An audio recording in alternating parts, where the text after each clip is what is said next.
Our first speaker. On any given day, Carole Stiller is educating somewhere about the impact of gun violence on our communities and the need for stronger gun laws. In her role as New Jersey State President and Mercer County Chapter President, Mrs. Stiller has helped turn New Jersey into one of the Million Moms March chapter's strongest states. Mrs. Stiller has been involved with the Million Mom March since the first march on Washington on Mother's Day 2000. On that day, nearly 1 million protesters demanded that Congress initiate sensible gun laws. As her leadership and extensive volunteer efforts make so abundantly clear, Mrs. Stiller is committed to bringing about real change to protect New Jersey families and communities. Please welcome Mrs. Stiller.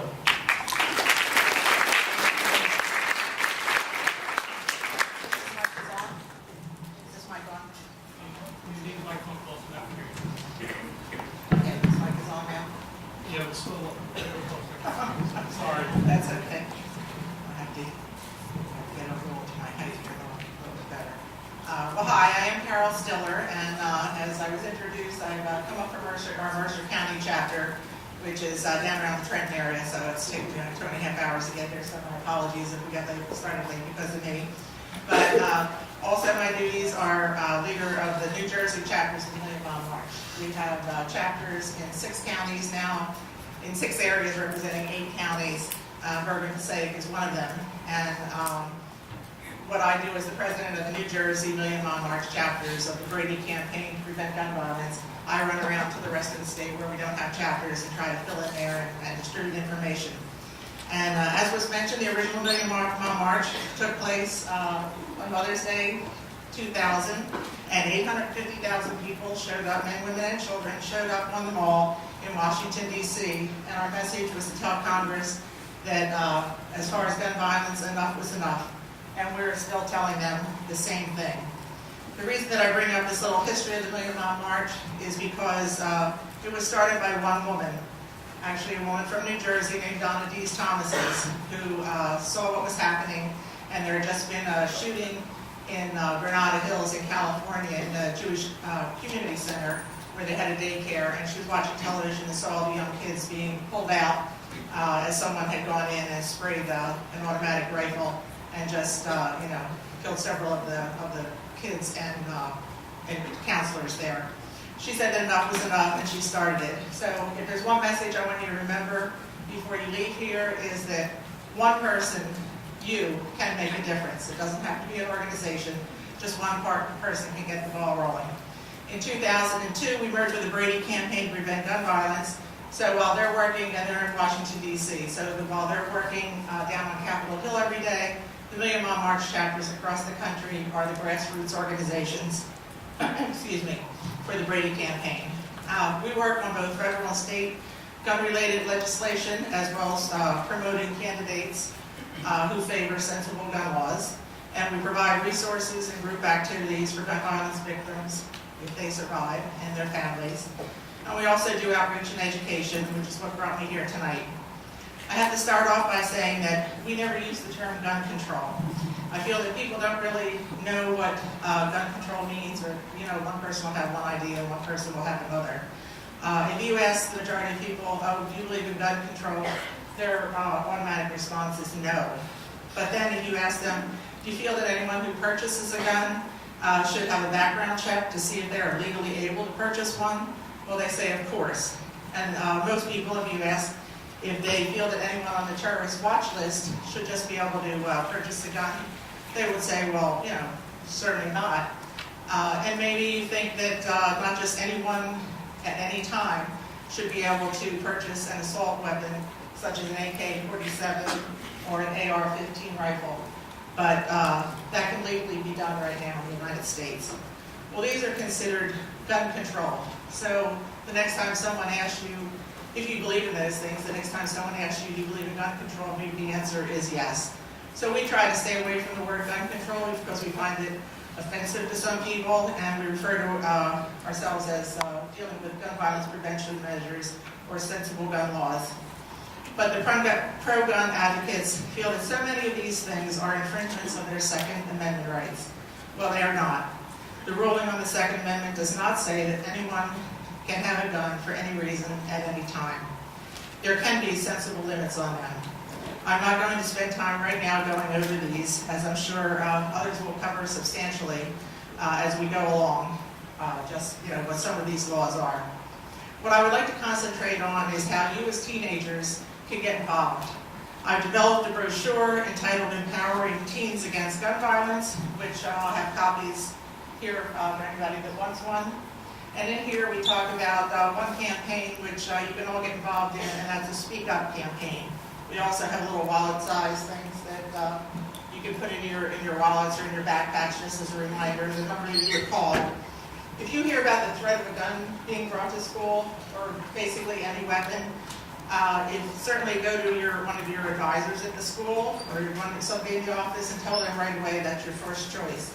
If you don't feel secure in doing that, if you feel that there's too much social pressure, or you fear retaliation, then there is a 1-866-SPEAK-UP number that you can call anonymously and report this.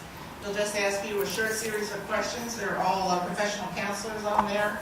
They'll talk to you and they'll just ask you, they will not ask your name, of course, it's anonymous.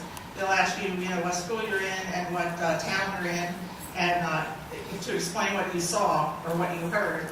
And from there, they will get in touch with designated people at the school and at the police station and let them know that there's a threat of a gun being brought to their school. Over 40,000 people have called schools, have called this number. So, you're not alone. They get a lot of calls and they know just what to do. And if it turns out to be an error, it's better safe than sorry.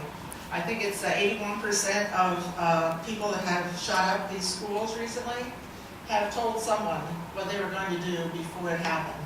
And if only one of those people had spoken up, then maybe we would have had some of these tragedies. So you can call anonymously, as I say, speak up.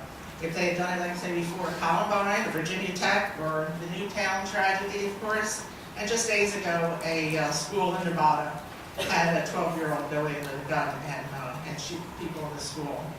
So the survey they've done also tells you that it was a youth survey, and it said that 70% of youth said that they would report someone if they thought that a weapon was being brought to school. But 83% said that they were willing to report it if it could be reported anonymously. So you have several choices. Please speak up.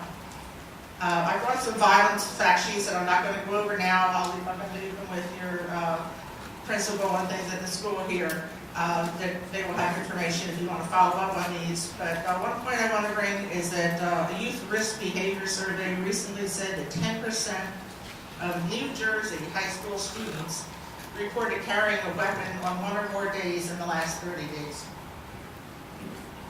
Now you might think, well, 10%, that's not very many, but in New Jersey, that basically amounts to 136,000 students in just New Jersey are carrying weapons. So the chance of you coming across the situation is very real. Another program we support is the Ask campaign, where we urge parents to ask if there's a gun in their home where they send their kids to play, and if there is, to make sure that it's stored properly. In our little brochure here for teens, we tell you if you're going out babysitting, make sure you ask if there's a gun in the home where you're babysitting. If there's a gun there and it's stored property, which is locked up, unloaded, with the ammunition stored somewhere else, and if you feel safe in there, then certainly go ahead and babysit there. But if one of the parents says to you, oh, we have a gun, but it's in a shoebox on the top shelf of my closet, and my kid doesn't know anything about it, well, maybe you want to bring that kid to your house instead of babysitting in that house. You certainly don't want a 4-year-old running out and saying, look what I found. I think I have a graphic here where, you may not be able to see it, but basically what this says is 89% of unintentional shooting deaths of children occur in the home. And most of these deaths occur when children are playing with a loaded gun in their parents' absence. And if you're there during their parents' absence, like I say, you certainly don't want it to be you in that situation. We also have brochures, as I say, for parents. If there are any parents here or advisors that want to pick these up, this is the Ask campaign directed to them. the blue brochure is directed right to teens. Some of you may also live in a domestic violence situation. You may not talk about it even to your closest friends, but there may be some conflict in your home, and you may know that there's a gun in the home and feel fearful. Inside of our brochure, there's a number that you can call, a hotline, to get you involved with domestic violence, and just tell them what's going on in your home. And there are laws in New Jersey where a gun, under certain cases, can be removed from the home, so you can get help. So, please feel free to use that number. And then we encourage you to get involved with an organization such as the Million Mile March. Last night I actually spent an hour on the phone, can you believe it, with a teenager, an adult, and he was calling for Montclair High School, and he was interested in starting a club on gun violence prevention. He wanted to be part of the Brady campaign to prevent gun violence. So I'm going to be working with them, and after you hear our discussions here, if anyone is interested in here and starting something like this, we can certainly work together with your group also. One thing you can do, again, after hearing both sides and making up your own mind, there's a thing that you can do right away after you leave here. If you go onto a website, voicesagainstviolence.com, you'll be able to record your message and let Congress know that your voice matters. Even though some of you may not be able to vote yet, some of you, I'm sure, are of age, but your voice does matter no matter how old or how young you are. It is the first voice petition in the world, and the Brady campaign started this in April, I believe it was, and you just log on to that website, voicesagainstviolence.com. It'll walk you through, and you can just record your voice, and what you will say is, using your own name, of course, my name is Carole Stiller, and my voice matters. I have checked with the Brady campaign to make sure that they're not just collecting email addresses, that they are going to make sure that Congress hears these voices. They haven't paid attention to our emails, our calls, our online petitions. We've got to make some noise, so they're definitely going to hear us. So I just want you to know, as one person again, you can make a difference. I just want to close. One thing I know there's another student conference like this coming up on November 14th at Clifton High School, and it's basically saying straight talk about guns in New Jersey, teens, tragedy, and a time to act. I'll leave this with your administrators here, and hopefully I'll see some of you there. And let me close by saying that we do not feel that everybody needs to get rid of their guns. We're not gun grabbers. That is not the purpose. But if you have a gun in your home, we expect you to be responsible. And just for that purpose, I brought several gun locks with me, and then if you feel that you have that problem in your own home, or know someone who needs a gun lock and doesn't have one, please feel free afterward to come up and get one.